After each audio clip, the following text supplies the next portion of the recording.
good people of Ghana? Is your Nigerian girl pleasure bringing you political news in our channel Ghanatube. Nana Frimpomaa has actually boldly come out to ascertain that she will do everything possible to win this election and become the president. Please watch. Most of the money in Ghana did not help those of us in the informal sector. It came in to either pay for roads, bridges, airports, major infrastructure, which were not even owned by Ghanaians.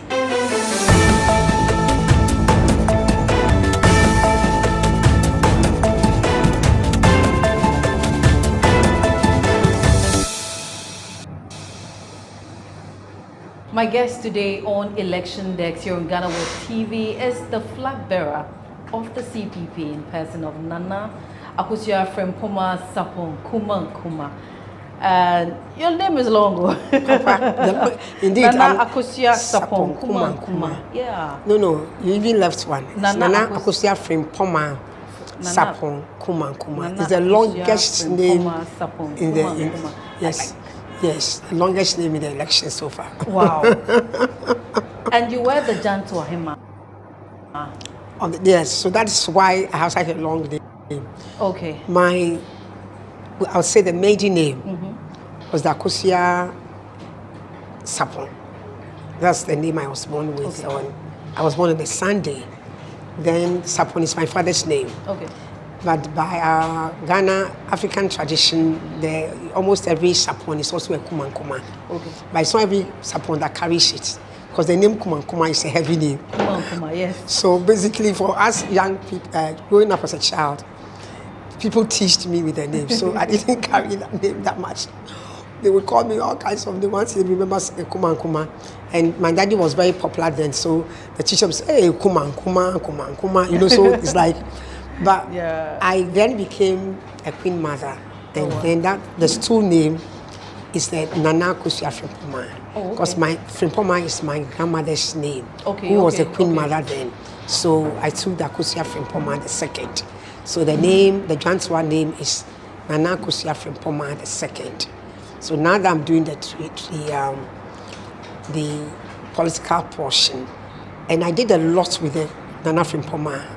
I ran an NGO for the youth and children across the country for almost 25 years.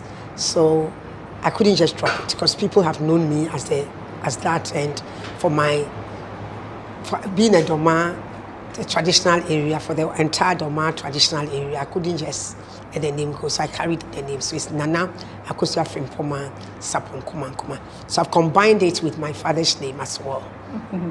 That's interesting. Yes. Now let's delve into politics, or let's say the main reason why we're here. On the ballot sheet, we have 2 women. Yes. And you're one of them. Definitely. How exciting can that be?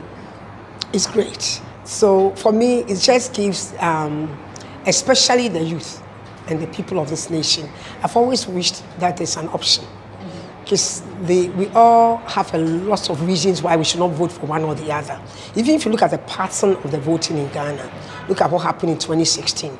It was an overwhelming 10 to NPP. Yet today, as we sit here, people are frustrated with the system. So what's going to be the option? Do they just go back? No.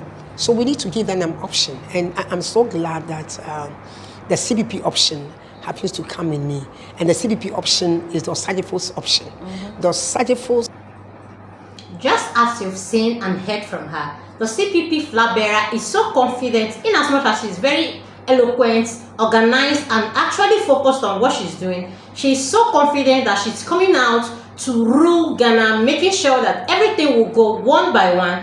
And being the woman in the ballot paper, she's so confident that people are going to come out for her, vote for her massively, so that she'll turn the economy of Ghana. This option is the one that really looks at the interest of the Ghanaian, the welfare of the people of this nation. So I'm thankful to God. That has always been my passion, to serve people, to do things for the nation. As a traditional authority, you grow up, or you in your environment, You always want to see the best. You want to help people. You want to see how people prosper. And for me, I've believed all the time that the best way to help anybody, especially as a woman, is to help the person's children.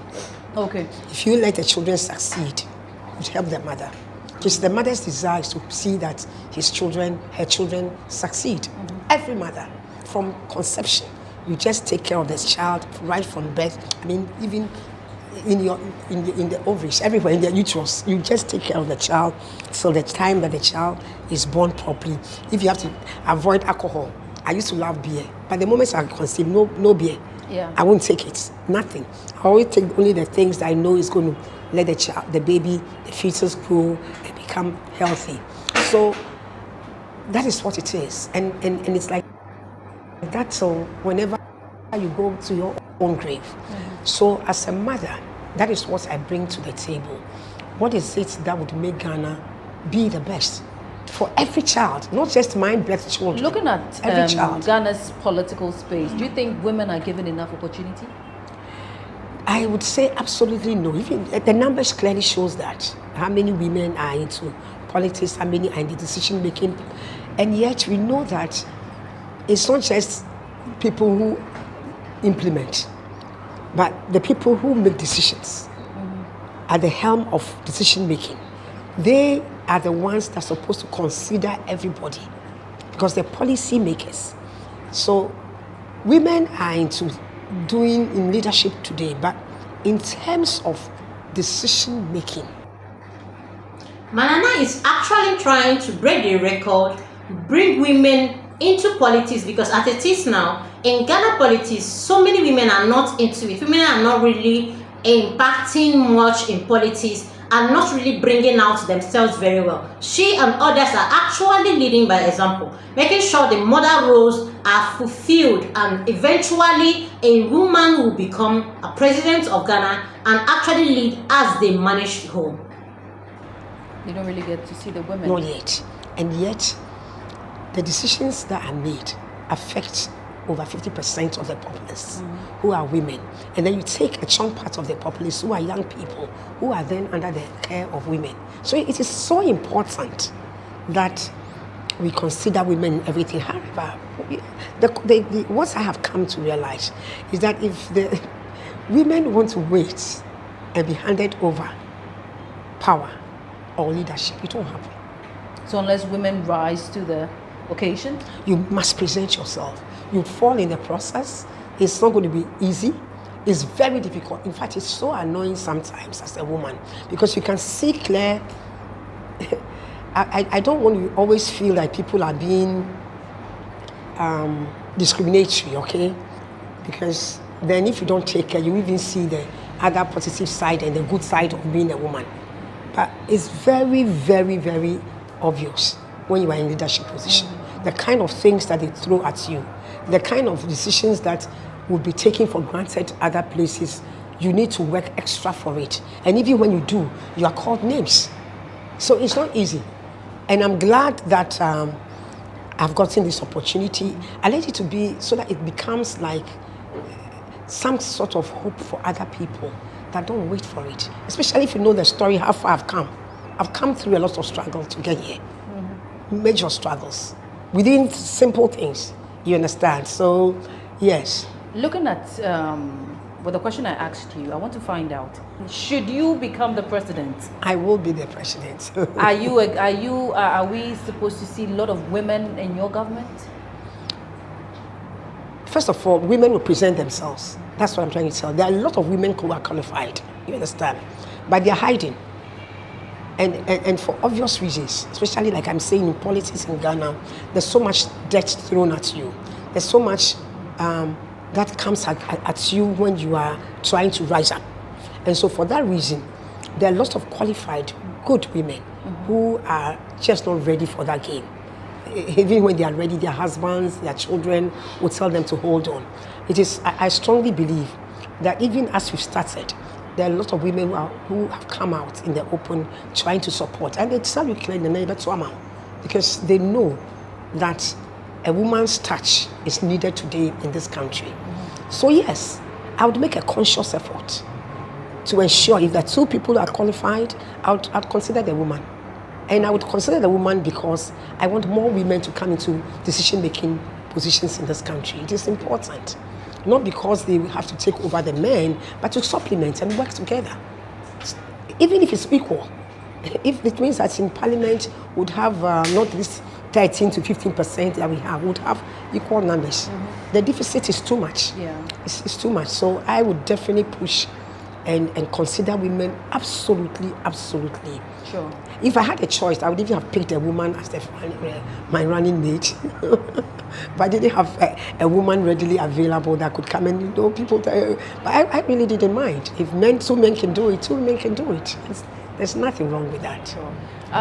Let's now move to the main issue that is, or let's say it's trending now, the Galamsey issue. As we're on our way here, people are still demonstrating, they're protesting. They need. The CPP flag bearer is so certain that she's going to win election, and it will actually bring in more bodies. It will make more women, it will challenge more women to come into politics. How do you really see this? Do you think the Ghana government will actually bring in these women? Do you think the women has positive side? Do you think the women are actually going to win this election? Or do you think there is hope for any woman at all to become president in the nearest future?